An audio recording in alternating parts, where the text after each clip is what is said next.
precisamente para ahondar en este tema de la contaminación se encuentra en la línea telefónica el doctor Juan Carlos Belaustegui Goitia, a quien le agradezco de antemano que nos atienda la llamada. Él es investigador del Centro de Energía y Recursos Naturales del ITAM. Juan Carlos, muchísimas gracias por regalarnos estos minutos aquí en Foro TV. Gracias a ustedes por la invitación. Los últimos días hablando y ahondando sobre este tema de la contaminación que nos interesa y nos perjudica también a todos. Ayer vimos esta conferencia de prensa que se dio por parte del secretario Rafael Baquiano, el secretario de Semarnat, en donde anuncian esta toma de medidas emergentes. Sabemos que ustedes han cooperado en este trabajo para decidir cuáles son las medidas óptimas, digamos, para esta situación. Bueno, sí, todavía no se determina todas las medidas. Las más urgentes, las de más corto plazo sí se están tomando ya y se está desarrollando una norma, pero el paquete grande, que incluye medidas de mediano, de más largo plazo y de muy largo plazo, todavía se está diseñando. Juan Carlos, podemos decir que estas medidas que ya están diseñadas, que ya se sabe a ciencia cierta, es la primera, la verificación. Así es.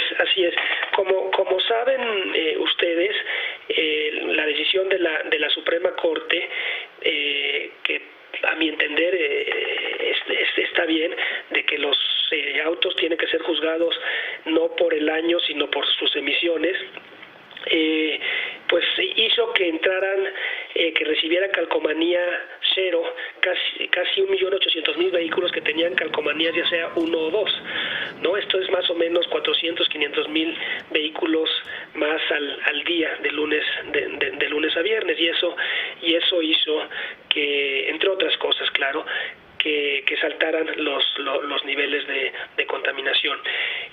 La razón por la cual se había hecho la norma en base a años o a antigüedad de los coches más que por emisiones era por la desconfianza en los verificentros, que se pudiera hacer trampa en cuanto a emisiones, y los quiebres por años, o sea, los 8 años, indicaban que autos con mayor antigüedad en la que se había puesto la norma, pues no tenían la tecnología para cumplir con las emisiones que se requerían. Entonces se vio eso como una opción, pero ciertamente con esa desatención a lo que la Suprema Corte apuntó, se tenía que haber actualizado la norma en emisiones, pero no se hizo, y es lo que se está haciendo ahora. Entonces yo creo que esa es una medida pues muy importante, que además el hoy no circula relacionado con premios por tener vehículos menos contaminantes, sí puede funcionar. Sí se ha mostrado que, a diferencia de otras versiones del hoy no circula, la más simple, donde no circula ningún vehículo, aunque sea muy limpio, aunque sea nuevo, etcétera, sí había tenido un impacto positivo en la disminución de emisiones en el Valle Metropolitano de la Ciudad de México. Uh-huh. Si comparamos el parque vehicular que era sujeto a estas verificaciones y al programa Hoy no circula con el de ciudades como Monterrey y Guadalajara, el parque vehicular de la Ciudad de México es como 4 años y un poquito más nuevo que los otros, y eso implica pues una eficiencia en el uso de la gasolina y una menor contaminación por kilómetros recorridos. Entonces sí había tenido un impacto positivo esa versión del hoy no circula. Ahora hay que complementarlo con muchas otras cuestiones, que es lo que se está viendo a mediano y a más largo plazo. Así es, sin duda se había tenido estos beneficios, como se mencionó. También escuchamos el tema que se mencionaba sobre las gasolinas, que no era la culpa, digamos, de la gasolina, que en muchas veces se llegó a escuchar que eran gasolinas chinas y era lo que estaba causando esta contaminación. ¿Sabe? Las gasolinas es muy poco probable, uh-huh. Siempre está bien. Además, es mostrar eso no es muy complicado. mercado, se toman muestras aleatorias y se ve si las gasolinas cumplen o no cumplen, y yo de verdad creo que sí cumplen. Pero otra vez, mostrarlo eso no debe ser muy complicado. Donde sí tenemos tarea pendiente es en el diésel. El diésel tiene que ser de ultrabajo azufre en todo el valle metropolitano de la Ciudad de México, y eso tiene que ir ligado con la renovación de la flota de carga y de pública de pasajeros, porque si no tienen acceso a diésel de ultrabajo azufre los vehículos, no pueden tener las tecnologías más nuevas. En México, aunque usted se compre un camión nuevo, tiene tecnología de finales de los 90 del siglo pasado. Ajá. Sí, porque no hay el diésel adecuado, y eso hace que las partículas, que los principales emisores de partículas sean los vehículos de transporte de carga y de pasajeros.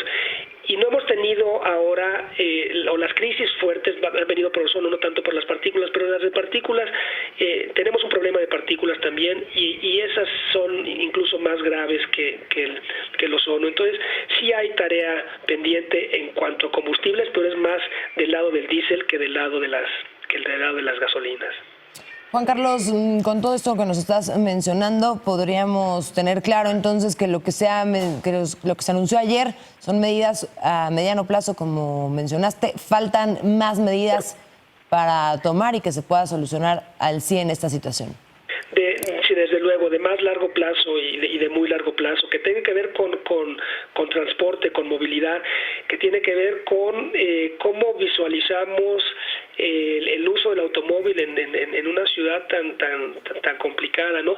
La gente tiene razón al quejarse de las molestias que implica esto, pero también hay que ver las ganancias en los beneficios en salud. Pero sí, en lo que tienen razón es que si se les pide un sacrificio de no usar el automóvil, tienen que estar disponibles las opciones de transporte público o de otros modos o de otras modalidades de transporte. Entonces, ahí hay mucho que hacer en términos de ampliar las redes de transporte público de calidad, y incluso en cómo crece la ciudad. La ciudad todavía, bueno, la zona metropolitana de la Ciudad de México todavía va a crecer. Hay muchas cosas buenas que vienen de ciudades grandes, eso de economías de escala y de alcance, eso se ha estudiado con mucho detalle.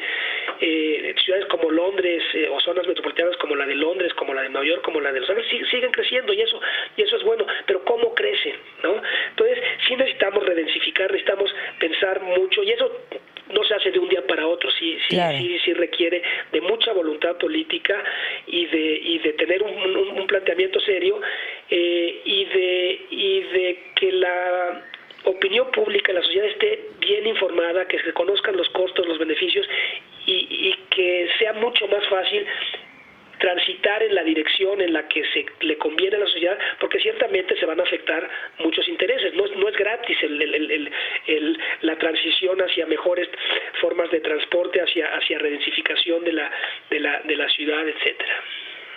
Pues por supuesto, esperemos que surtan efecto y estaremos al pendiente de cuáles serán estas medidas, tanto a mediano como a largo plazo.